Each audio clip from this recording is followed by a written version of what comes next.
two common sayings. Oil and water don't mix, and that like dissolves like. And these are truisms that result from molecular shape. That our universe is split into two types of molecule. Molecules can be polar, or they could be non-polar. And there is a partition that lives between these two worlds, that molecules that are in this part of our world, well, they congregate together. And they will associate and even dissolve one another. And so will these. But they won't mix with each other, because there's a fundamental difference in what we see. Okay, so polar molecules must have a net dipole. And you get a net dipole by having a dipole, or multiple dipoles, which you get by having electronegative atoms in the correct shape.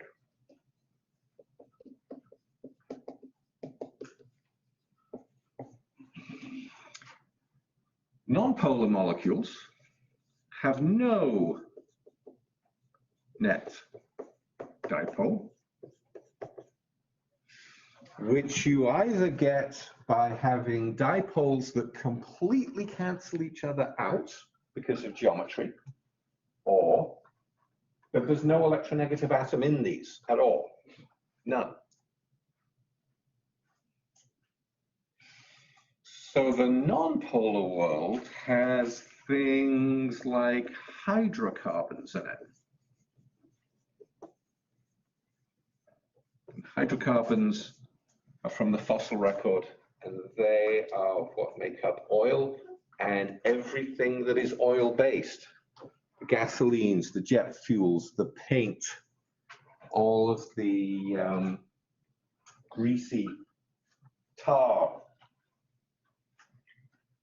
No oxygen, no nitrogen, no phosphorus, no chlorine, no fluorine, nothing to pull electrons towards it to make one side of the molecule be more electronegative than the other, have more of a negative charge. So these just stay amongst themselves. These want absolutely nothing to do with those. And we all know that oil floats on top of water because we've seen oil slicks in the ocean. And you've seen salad dressing. Just olive oil and vinegar. Vinegar is acetic acid dissolved in water at the bottom. Oil is at the top. Why is the oil at the top? Because it is lighter than water. It is less dense than water. So these will separate by density. And we mentioned the word viscosity a couple of days ago. And we also specified that we weren't going to go and investigate what viscosity is. But you look at tar, and it's thick and viscous and difficult to move, and you think, oh, well, that's dense then. No, no, it's not. It floats on water. You play with water and it just moves around, and you go, oh, well, it can't be that dense. Well, yes, it is. So the physical, tactile, what you experience isn't a measure of density. Because if you were to think about milk and cream, cream is thick and heavy, but it floats on water. It floats on the surface of the milk. Okay, so don't go by what you physically experience. You got to measure it. Okay, those ones take care of themselves. I've either got something that looks like this. I'll draw you octane.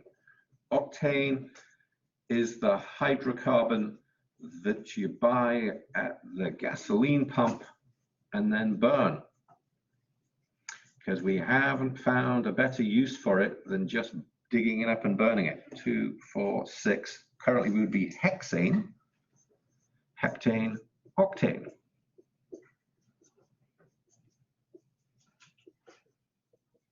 This is octane. Nothing electronegative, no polar bonds, completely non-polar. Okay. The world of polar molecules is a little bit different, a little tiny bit more complicated, because it is subdivided into 2 types.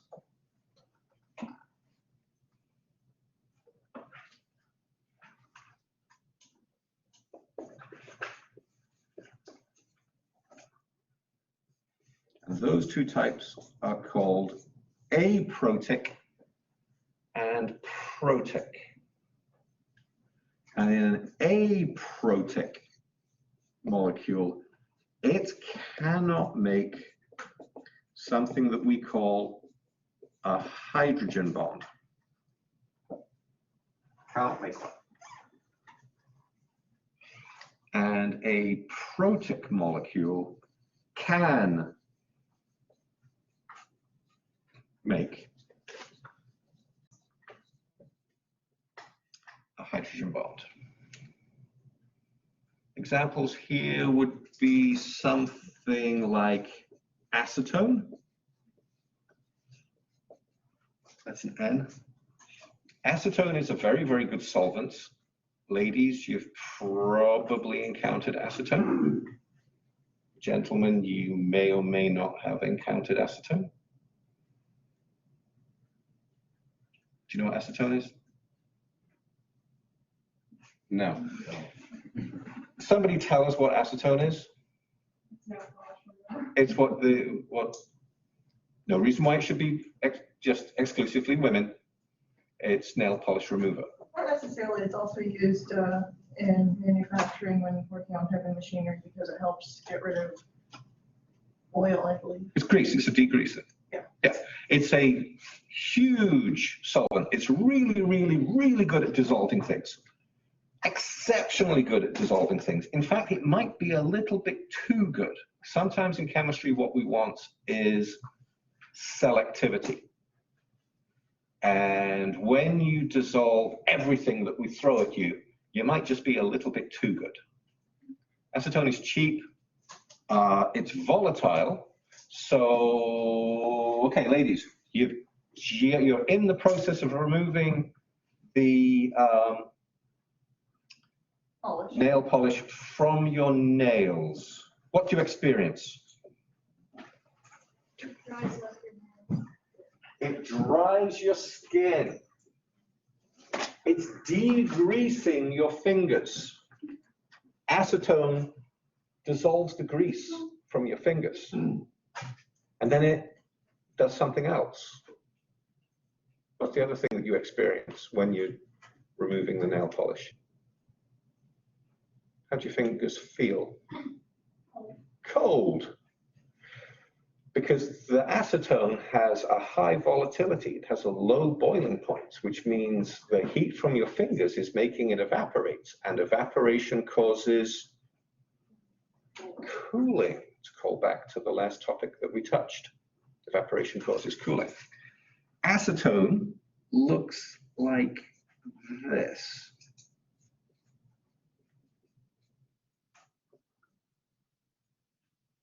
Three carbons, 6 hydrogens, and an oxygen in the middle that is doubly bonded to the carbon.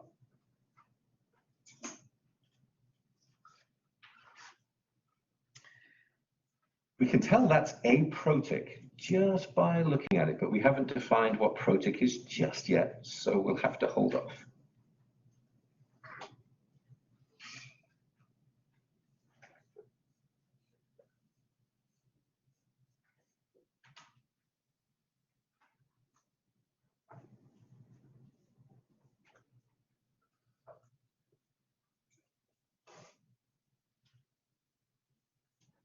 In the world of protic solvents, there are two massive solvents that are really, really good.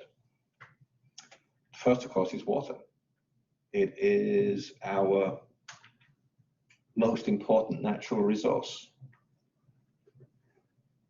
Far and away the most important. And it is bent. It's not really 90 degrees. And then we have alcohols. And we did actually mention just a few days ago that alcohols and water were cousins to each other, that they have a hydrogen to oxygen single bond, and then an oxygen to something else. And in water, it's another hydrogen, and in alcohols, it's to a carbon. Okay. You've got an absolute partition right here that this world and that world do not want to interact with each other. So you are digging for dinosaurs at the La Brea tar pit, or you're working on your car's engine, and you have thick, black, tar-like grease on your hands. You go to the sink to wash that off with water, and the water sees the grease and just bounces. You can't wash grease off with water. Can't do it. What do we use? Soap. Soap is the magic bullet that spans both of these worlds. Because what soap looks like is this.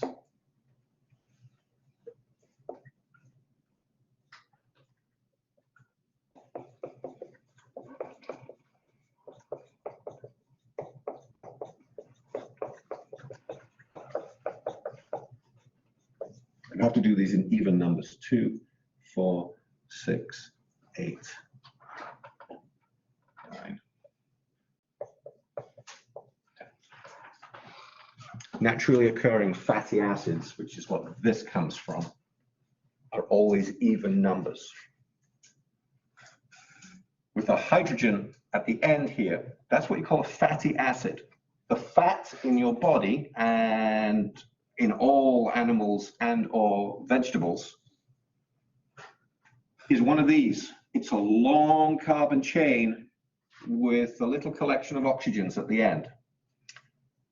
If I replace the hydrogen at the end with the sodium, this becomes ionic. And this ionic end is polar. And like dissolves like, this end dissolves in water. And this end, all of that long carbon chain with nothing of any interest in it at all, is non-polar. And like dissolves like, so this part of the soap dissolves in the grease, that part of the soap dissolves in the water, and now you can get the grease off your hands. Can't do it with just water. This is soap.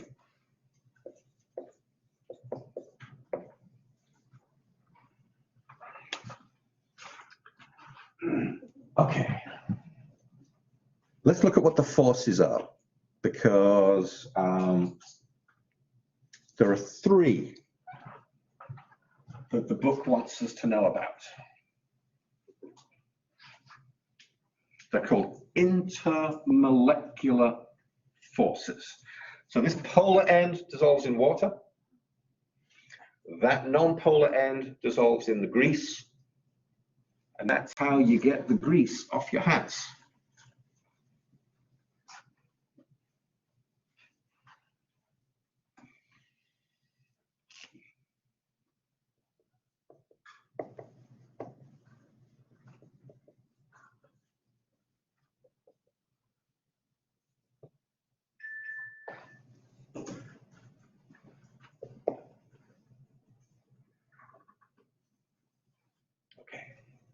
we have this?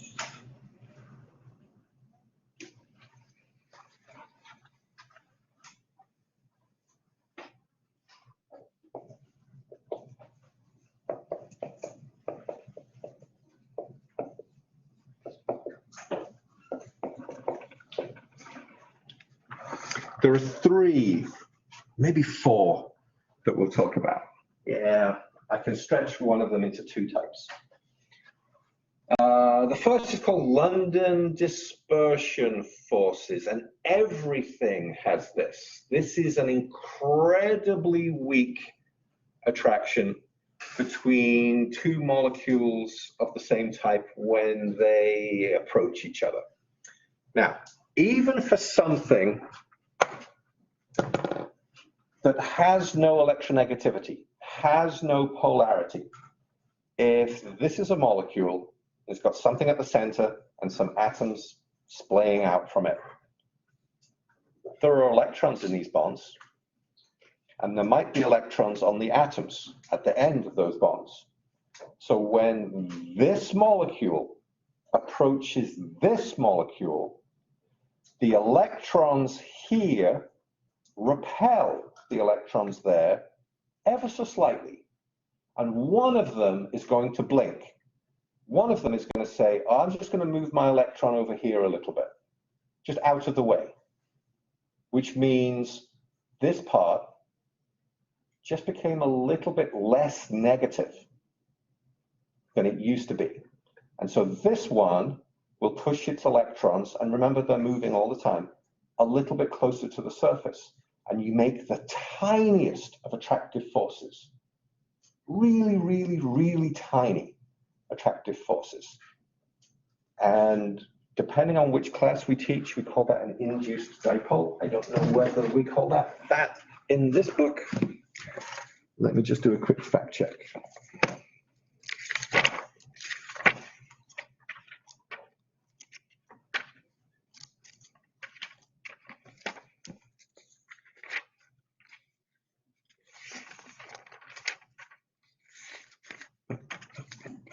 Intermolecular forces. Nope.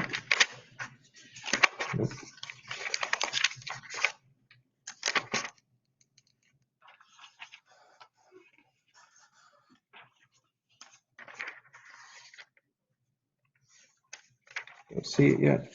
I know it's in here somewhere.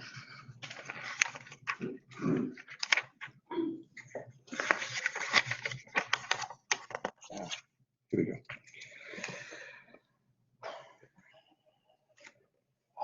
Non-polar atoms and molecules must be some kind of attractive attraction. The average distribution of electrons about each nucleus is spherically symmetrical until you induce something. The instantaneous distribution of electrons, however, can be different from the average distribution if we could freeze the motion. This is too many words. Because electrons repel one another, the motions of electrons on one atom influence the motions of electrons on its neighbors. Thus, the temporary dipole on one atom can induce a similar temporary dipole on an adjacent atom. That's what I was looking for. Didn't want to give you the words induced dipole unless it was in the book. Okay, so I've got an atom here, proton in the middle, electrons on the outside, is another atom, and what happens is I get repulsion.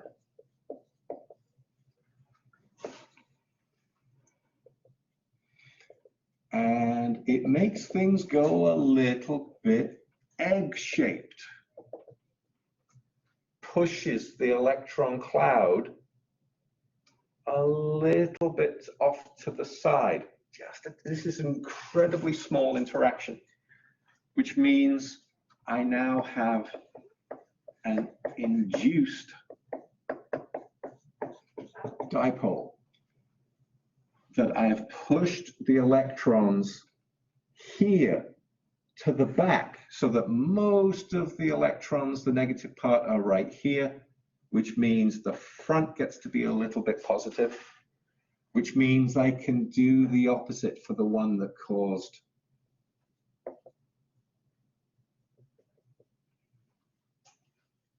that. Okay. So all material displays London dispersion forces. It is incredibly weak.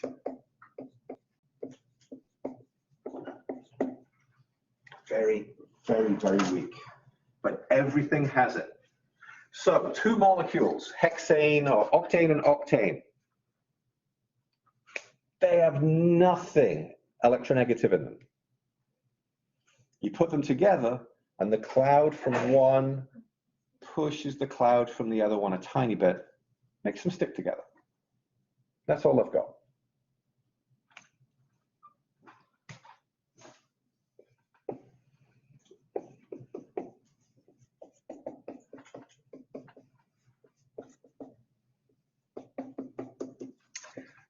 These can either be called interactions, or because we're specifically thinking about them as attractions, you may as well call them an attraction. Here's acetone. Again.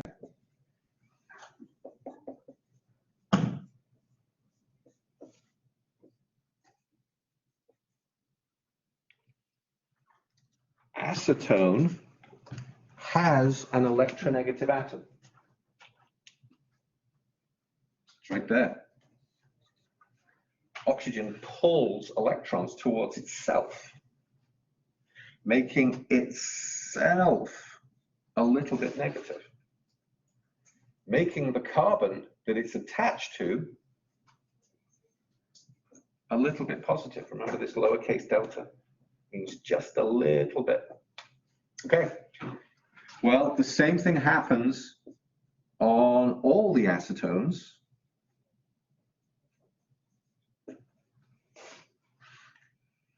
And so the negative on this molecule is going to line up with the positive on that one. And before you know it, you've got some kind of ordering going on. That these molecules stick together to the exclusion of other molecules. So if you were to mix hydrocarbon in with acetone, it may or may not want to let a hydrocarbon in here in between these, because it's got this attraction going on. Okay.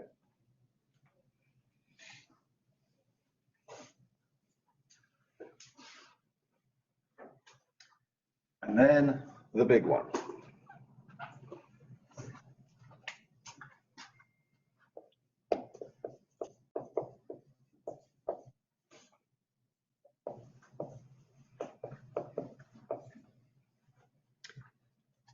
Hydrogen bonding.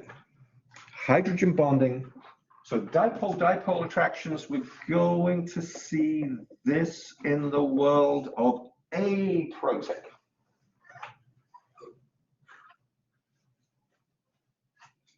Polar molecules. Hydrogen bonding is exclusively for those molecules that we have labeled as protic. So this is only for molecules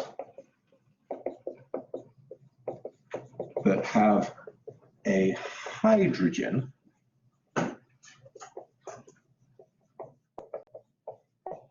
directly attached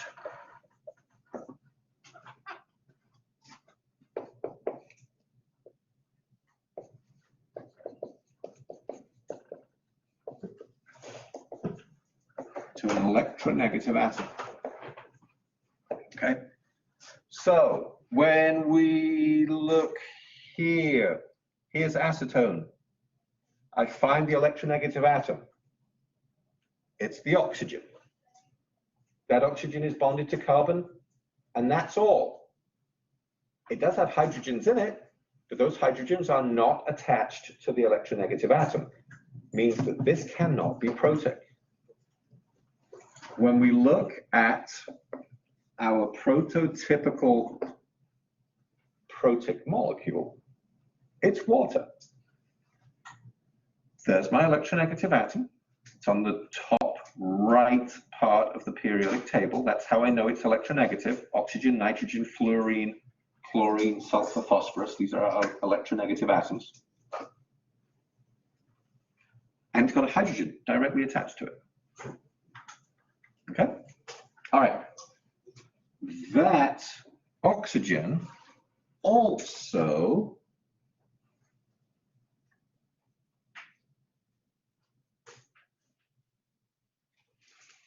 has lone pairs of electrons. And here's what a hydrogen bond looks like.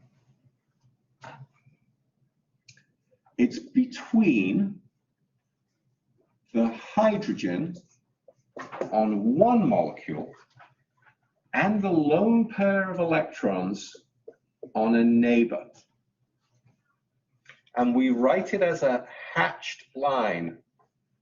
If you remember, we've seen hatched lines very, very briefly before. This is a dash. And that's a hatch. This is a hatched line. That right there is called a hydrogen bond. And the way that hydrogen bonds are defined is contrary to how we define all other bonds. All the other bonds in the textbook, and in fact all other textbooks, start from the base where the electrons are and go to the acid where the electrons are not. A hydrogen bond is defined from the hydrogen to the lone pair. I doubt that's ever going to come up, but just in case it does. Also, it needs to be in a straight line. This is a little natural force happening on a microscopic level, submicroscopic level. It doesn't have time or effort to go around corners. There's a straight line between that oxygen, that hydrogen, and this oxygen through its lone pair of electrons. Okay. Now, the magical thing about water is it has two hydrogens and two lone pairs of electrons. And it's bent. Back in the chapter where we discovered geometry, we did say that if it was linear, it couldn't possibly be polar. If water isn't bent, then it doesn't get to be polar, and it doesn't get to be protic, and we don't have life on this planet. Because I can reach out from that lone pair to a neighboring water.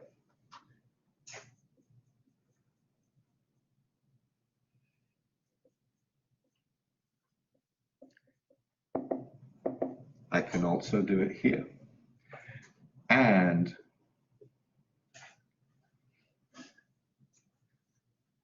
oops.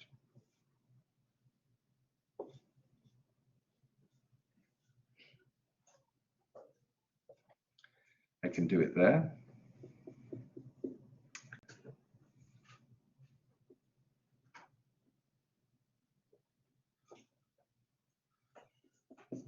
And I can do it here. And so can all of these.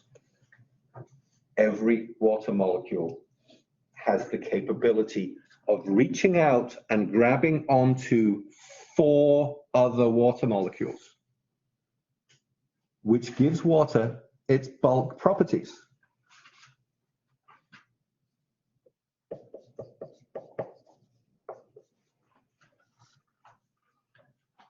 What's the dumbest thing that you can put in that space right there to complete this sentence? Liquid. No, sillier than that. Clear. No. Even sillier.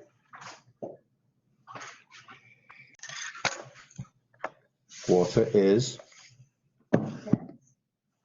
You're all overthinking this.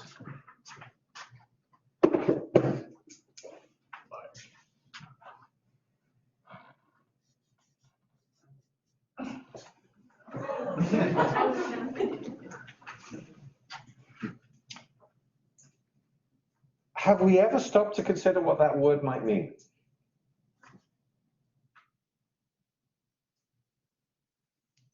If you had a bucket of water and you poured that bucket over your head, you would be wet from the water. If you had a bucket of gasoline, don't do this at home, be outdoors. If you had a bucket of gasoline and you poured a bucket of gasoline over your head, would you then also be wet? I'm going to disagree and say, no. No, you wouldn't be. Does anybody have any gasoline? No. All right, hopefully everybody's been in the kitchen and we can all relate to this. Okay, I've got a kitchen table. It is ever so slightly off the vertical on purpose. This leg's a little bit lower, shorter than that leg. If I pour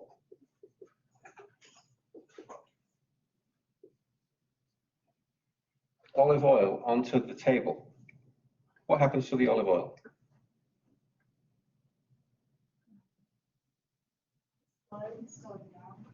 Yeah. First thing that happens is it makes an incredibly thin film. It all disperses out to be an even film, and then it pours off the lowest edge of the table. That's behavior of a non-wet liquid.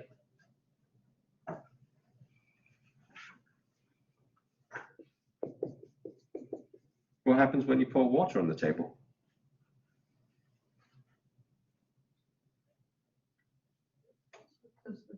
No, it doesn't.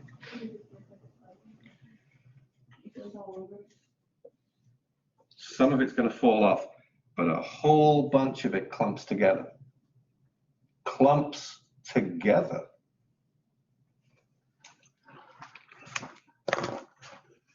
It's the last bit. If I pour water on the table, it makes a splodge. Look what it's, I don't know if you can see that. It's actually contracting. It made a splat and then it pulled itself back together again. I'm sure we didn't get that on video, but that was amazing. The water molecules are saying to each other, don't go, come back. And what it's actually done now is separated into one big puddle and two small puddles. And I can take my thumb and push those puddles together. And I can take that puddle and push it into that puddle. And they just coalesced. And it is actually pulling the liquid back into the main part of the liquid. This is wet. That's wet behavior. But the attractions between the water molecules are so much greater than the attraction to the table. There are two forces. One is called adhesion. We all know what that means because glue is adhesive.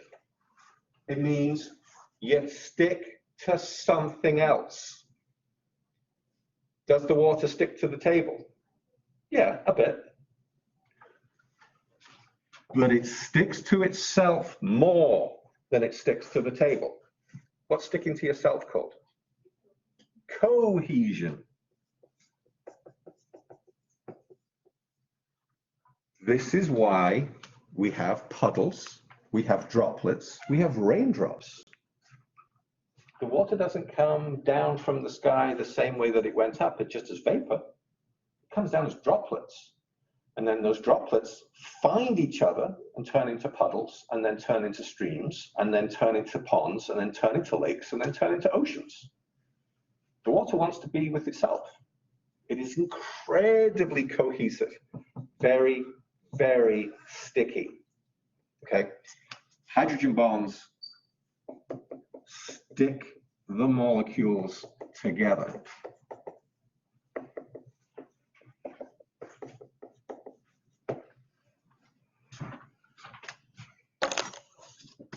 That's enough. That's enough to know about chapter 11. There's more in there, but that will do.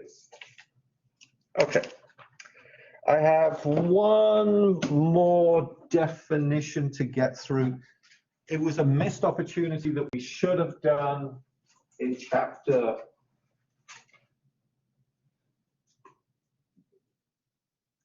5 and just didn't.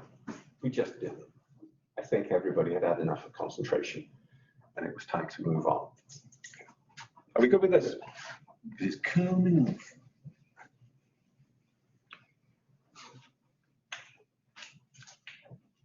All right. If you are dissolved in solution, we can measure your concentration.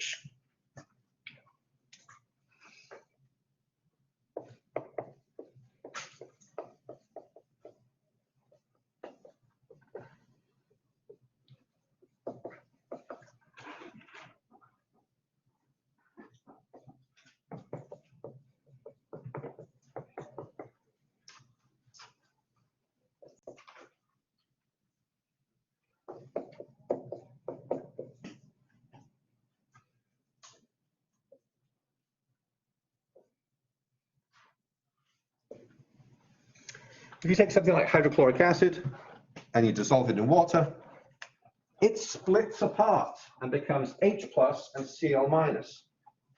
If we can measure how much H plus is in our solution, then we can say it is this much acidic. It turns out that the general public don't want to hear about you are 0.0187 moles per liter acidic, or even less. It could be really, really tiny numbers. They don't want to hear that. They want to hear numbers that they can understand. So we invented this thing for them. It's called pH. And the pH runs on a scale that goes from 0 to 14, with 7 being in the middle. 7 is neutral, from 0 to 7 is acidic, and from 7 to 14 is basic.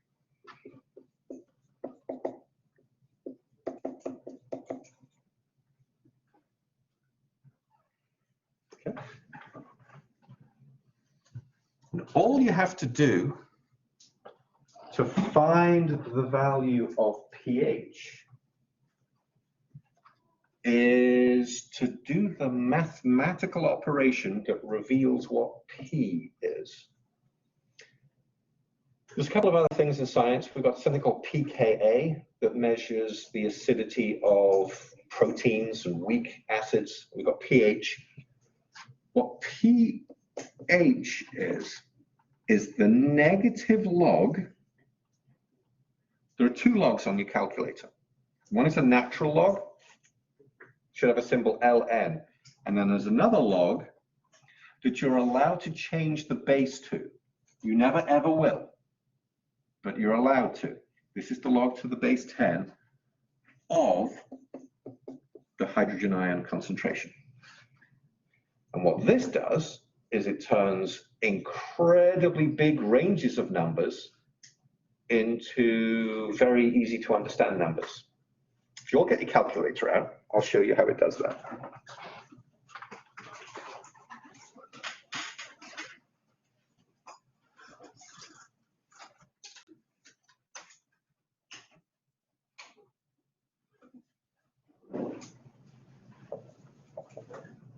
I'm not going to start there.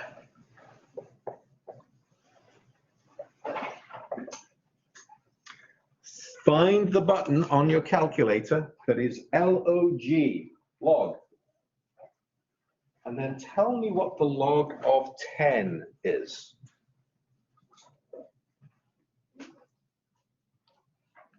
1. Okay, let's do it again. What's the log of 100? 2. And what's the log of 1,000? All right. Let's see if we actually need the calculator at this point. What is the log of 1,000,000? 6. What is the log telling me? Number of zeros. The number of zeros in my original number. Okay. What is the log of 1?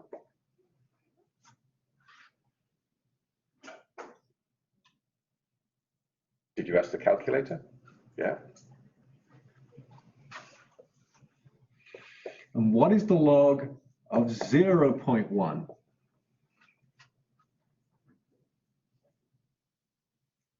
-1. And what is the log of 0.001?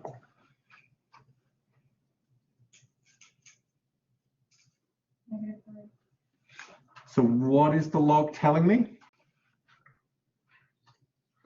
The number of zeros. When I have no zeros, I have no zeros. When I have a 0, but it's on the positive side, it's big, it's a value that's bigger than 1, then my logs are positive values. When I have 3 zeros, but it's a number that's less than 1, then I'm the -3, okay? That negative here exists to make those negatives go away. Here's a question.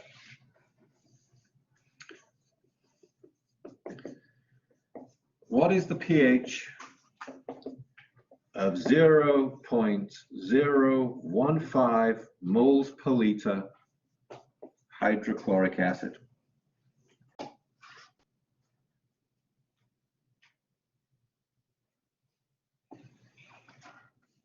pH is the negative log to the base 10 of the H plus concentration, which is the negative log to the base 10 of 0.015 moles per liter, which equals, I don't know because I just made it up,